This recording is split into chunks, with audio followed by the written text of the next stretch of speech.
Hello mga kaulam! Kanin muna ang pangunahin natin. Tapos ako'y nagsaing ng malasugin na may okra at talong. Masarap yan mga kaulam. Medyo malalaki lamang ang aking hiwa at tinamad na ako. Nang asawa ko'y may tirang itlog. Dahil yan ang kanyang palaging almusal pagka weekend. So ayaw ko namang itapon. Sabi ko laging pag may tirang ganyan ilalagay sa lamesa para kakainin ko na lamang pag ako'y kakain na. Dahil kapag weekend ng umaga, hindi kami magkasabay nakain ng asawa ko. Siya ay nauuna or nahuhuli. Dahil ako'y parati ng busy sa kusina. O kaya ako'y naalis, nababa muna ako pag weekend at ako'y namamalengke. So siya nakain na. Kaya lang minsan ng asawa ko, may ginagamit siyang oil. Ang sabi niya, organic oil daw iyon. Minsan, yun ang ginagamit niya pag nagpiprito ng itlog. Eh pag yun ang ginagamit niya, hindi ko talaga makain ang itlog. Ayaw ko ng amoy, masyadong maanggo.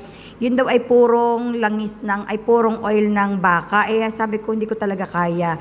Pag minsan naman ginagamit niya olive oil o kaya yung normal oil, pag gayon nakakain ko ang itlog na prito. Gustong-gusto ko talaga pag isinasapaw yung okra at saka talong sa sinaing na isda mga kaulam.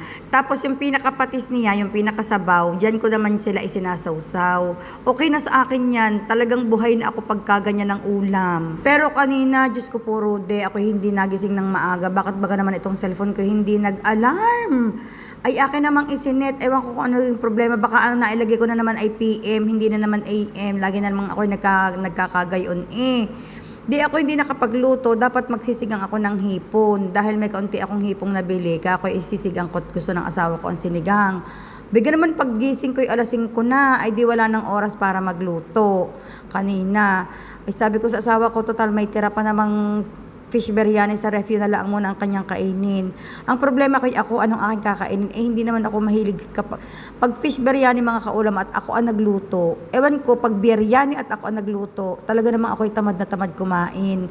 Pero pag biryani na binili sa labas, nakakain ko talaga mga kaulam. Kayo gayon din, pag kayo nagluto, minsan kayo nauumay. May mga pagkain, pero hindi lahat ng pagkain. May mga pagkain na pag ako nagluto, kagaya ng yung mga delikado na karne, yan, pag ako nagluto niya, kunyari, afritada o kaldereta, pag ako nagluto niyan, isang beses ko lang yung kakainin, ayoko na sa pangalawa. Pero pag yung mga gulay, kahit pa ulit-ulit yan sa akin, wala namang problema. Kaya mamaya talaga iniisip ko, ngayon kung papasok ako sa trabaho, iniisip ko, ano kayong uulamin ko mamaya pagdating may estudyante pa naman ako pagkatapos ko ng school. Iniisip ko, meron naman akong itlog na maalat sa ref. Kaya lang, ang gusto kong may gulay talaga dahil, nako, mahirap talaga mga kaulam pag walang gulay. Tayo maedad na, ang ating digestion hindi na maganda. Diyos ko po, Rude, Iniisip ko, ano namang aking ihahalo sa itlog na maalat? Ano namang aking ipapartner? Kung itulungan na yung mga kaulam, umagang-umaga iniisip ko kung anong aking kakainin.